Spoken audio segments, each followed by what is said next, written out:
Hello guys, तो आज हम करेंगे टी.एस. एलियट की पोम द होलो मैन की summary and it's question answers. Summary start करते हैं। समरी स्टार्ट करने से पहले थोड़ा बता देती हूँ कि the hollow man by T S. Eliot is a modernist poem. ये एक मॉडर्निस्ट पोम थी that explores themes of emptiness. इसमें किस किस चीज़ की थीम बता रखी है? एम्पटीनेस, खालीपन का बता रखा है, स्पिरिचुअल डिके का बता रखा है कि लोगों के अंदर जो स्पिरिचुअलिटी है वो ख़त्म हो गई है, and the failure of humanity, और ह्यूमैनिटी कैसे ख़त्म हो रही है कि जो लोग हैं वो अंदर से खोखले हो चुके हैं और नैतिक रूप से कमज़ोर हो चुके हैं after the trauma of world war 1 के बाद की सिचुएशन बता रखी है इसमें कि लोग कितने लोगों के अंदर जो ह्यूमैनिटी है वो फेल हो चुकी है। लोग एम्पटी हो चुके हैं, खोखले हो चुके हैं अंदर से, उनकी जो मॉरलिटी है वो ख़त्म हो चुकी है, स्पिरिचुअलिटी डिके हो चुकी है। तो इस चीज़ के बारे में पॉइंट बता रहे हैं।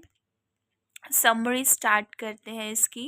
The poem describes a group of people refers to as the hollow man. तो इसमें पोम जो है वो डिस्क्राइब करिए कि ग्रुप ऑफ पीपल है, लोगों का ग्रुप है जिन्हें होलो मैन कहा गया है। These individuals are spiritually empty. ये जो इंडिविजुअल्स हैं वो स्पिरिचुअलिटी मतलब आत्मिक रूप से वो खाली हो चुकी हैं। लैकिंग पर्पस, उनका जो उद्देश्य है ज़िंदगी जीने का वो ख़त्म हो चुका है, लैक है, उसमें कमी है। एंड फेथ, उनकी आस्था ख़त्म हो चुकी है। एंड ट्रू आइडेंटिटी, उनकी जो ट्रू आइडेंटिटी है वो ख़त्म हो चुकी है। Although they appear human on the outside, ये जो ह्यूमन्स हैं ये बाहर से तो ह्यूमन्स दिखते हैं but inside they are hollow, पर अंदर से वो खोखले हैं। फिल्ड विद नथिंग मीनिंगफुल, उनके अंदर कुछ भी मीनिंगफुल नहीं बचा है। Eliot portrays them as stuck in a lifeless in between world, unable to act decisively or move towards redemption। तो एलियट जो टी.एस. एलियट जो है वो हम इसमें क्या दर्शा रहे हैं कि जो होलो मैन है वो क्या करते हैं, वो सच्चाई का सामना नहीं करना चाहते हैं। वो मतलब बिल्कुल अनेबल है टू एक्ट डिसिसिवली, यानी कि वो सही काम करने में असमर्थ है, वो निर्णय नहीं ले पाते, इतने वो क्या हो चुके हैं, इनकैपेबल हो चुके हैं। ठीक है, आगे है।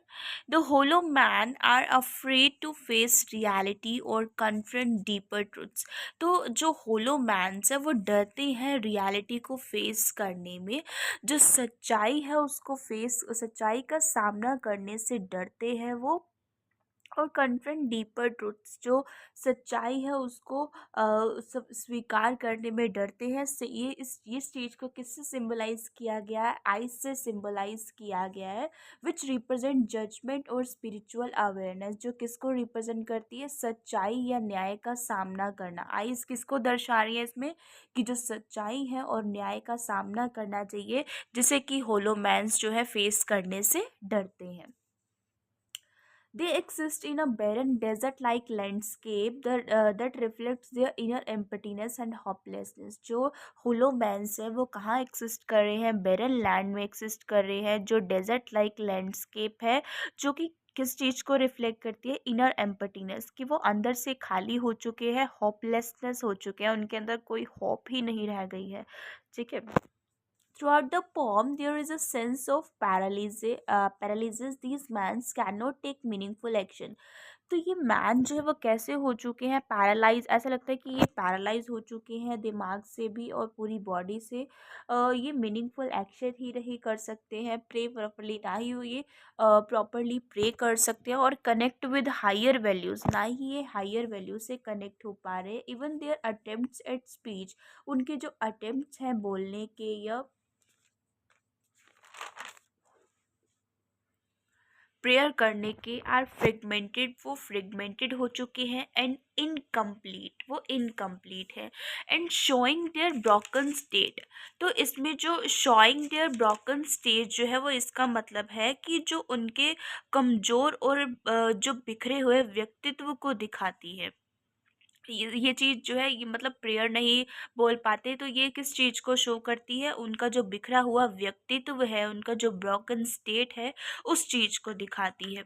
इन द एंड, एंड के अंदर एलियट डिलीवर करते हैं, a powerful and famous conclusion देते हैं कि this is the way the world ends, not with a bang but a whimper. यही जो वे है, जिस तरीके से जो ये संसार है इसका अंत हो रहा है, नॉट विद अ बैंग, मतलब एक बैंग से नहीं, एक शोर शराबे या आवाज से नहीं, एक अ, जैसे बोलते हैं ना फटने से या आवाज आती है, मतलब ऐसे दुनिया खत्म होती है तो बैंग से ऐसा नहीं होगा, बट अ विम्पर, विम्पर यानी कि धीमी आवाज से इस दुनिया का अंत होगा।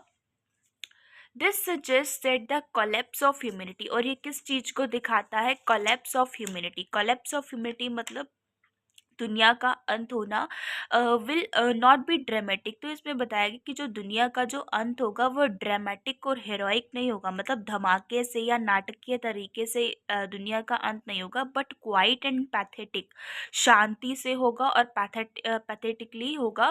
कोज्ड बाय, और इसका कारण क्या होगा? Moral and spiritual emptiness rather than external destruction. और इसका कारण क्या होगा? मतलब कमज़ोर तरीके से, पैथेटिक यानी कि कमज़ोर तरीके से होगा, क्योंकि जो लोग हैं वो अंदर से खोखले हो चुके हैं, उनकी जो मॉरलिटी है, उनके अंदर जो नैतिकता है वो क्या हो चुकी है? कमज़ोर हो चुकी है। वो स्पिरिचुअली एम्पटी हो चुके हैं, खाली हो चुके हैं।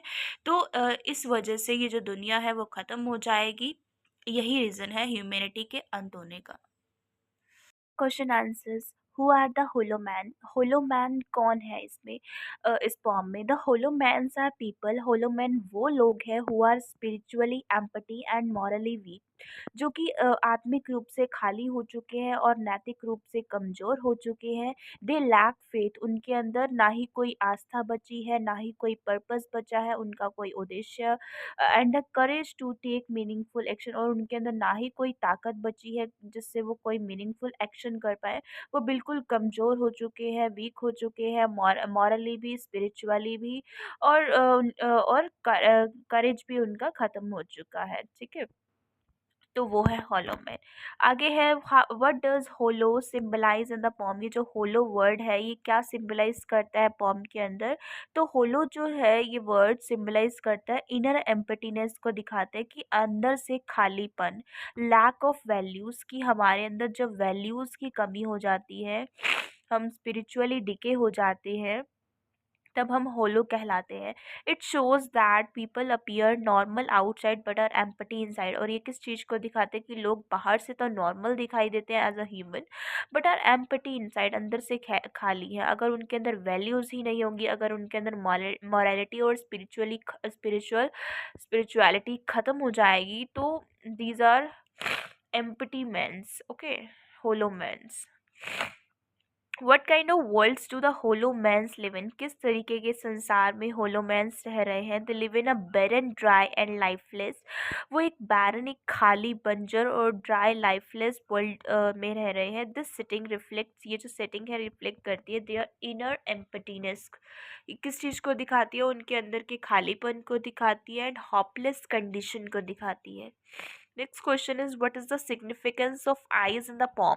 इस पॉम के अंदर जो आईज वर्ड है, इस ये किस चीज को सिग्निफिकेंस करता है, किस चीज को शो करता है? कि आई सिंबलाइज ट्रुथ, जजमेंट और स्पिरिचुअल अवेयरनेस। तो इसमें जो आंखें हैं, जो आईज वर्ड है, किस चीज को दिखा रहा है? मतलब जो आईज मतलब सच्चाई का, मतलब ट्रुथ का और न्याय का, जजमेंट का क्या करना? सामना करना। ठीक है, स्पिरिचुअलिटी का, इन सभी चीज़ों का सामना करना, इनका इसका मतलब है आईज से मतलब है। The hollow man fear these eyes because they are afraid to face reality and their own guilt. क्योंकि जो होलो मैन है वो डरते हैं आंखों से, आईज से, मतलब सच्चाई का और न्याय का सामना करने से वो डरते हैं। ठीक है, नेक्स्ट है question, why are the hollow mans unable to act? की होलो मैन जो होते हैं वो क्यों अनेबल है कुछ करने में या कुछ भी डिसीजन लेने में, है ना? क्यों अनेबल है? They are paralysed by fear, doubt and lack of faith. This prevents them from making decisions और टेकिंग मीनिंगफुल एक्शन। तो वो पैरालाइज हो चुके हैं डर से, डाउट है उनके अंदर, एंड लैक ऑफ फेथ, उनके अंदर फेथ की कमी है। इस चीज़ से इस चीज़ से वो क्या करते हैं, वो डिसीजन नहीं ले पाते हैं और ना ही कोई मीनिंगफुल एक्शन कर पाते हैं। What is mean by the broken prayers in the poem, ये जो वर्ड है ब्रोकन प्रेयर्स, इसका मीनिंग क्या है? तो ब्रोकन प्रेयर्स शो करता है कि होलोमैन्स जो है वो डिसकनेक्टेड हो चुके हैं फ्रॉम फेथ से एंड गॉड से, मतलब फेथ से और गॉड से वो क्या हो चुके हैं, बिल्कुल डिसकनेक्टेड हो चुके हैं, ब्रोकन प्रेयर्स हो चुकी हैं उनकी, मतलब बिल्कुल कुछ करने में असमर्थ है, मतलब कुछ नहीं कर पा रहे हैं, कोई एक्ट नहीं कर पा रहे हैं। Their inability to pray properly reflects their spiritual weakness.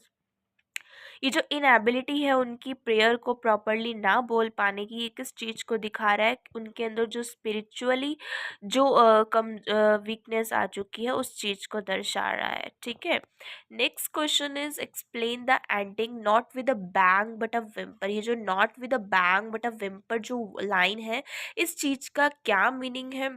तो ये जो लाइन है, this line means the world will and quietly, इसका मतलब है कि जो वर्ल्ड है वो क्वाइटली एंड होगा, शांति से ख़त्म होगा, and weekly not with a dramatic explosion, एक कोई बहुत बड़ा धमाका या फिर कोई एक्सप्लोजन नहीं होगा, शांति से इस दुनिया का अंत होगा।